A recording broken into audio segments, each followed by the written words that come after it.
and that is the transformation or the transition of executive power. There's no law that really guides that. Ni kienyeji tu.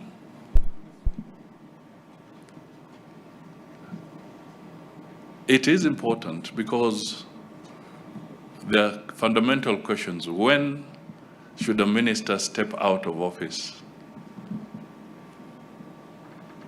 When there's a change of government?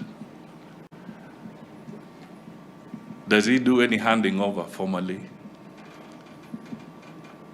Or does he just disappear with the files and records?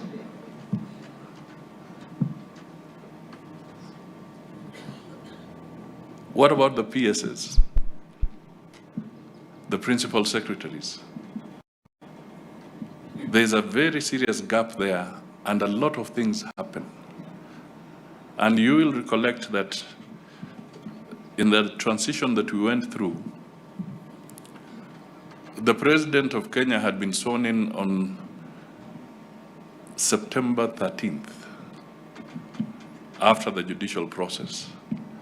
But Gazette notices were still coming out, appointing people to various positions after the new president has been sworn in, and Gazette notices are being churned out or doled out of people getting appointments under previous hand. We reached a stage where we also experienced a situation where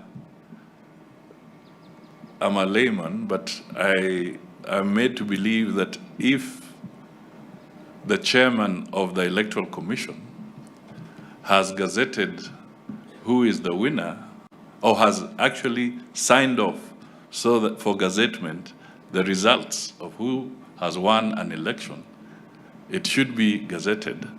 But we had a situation where the government printer was actually dilly-dallying to gazette the results, and when we found out where he was holed, he said he was still waiting for instructions.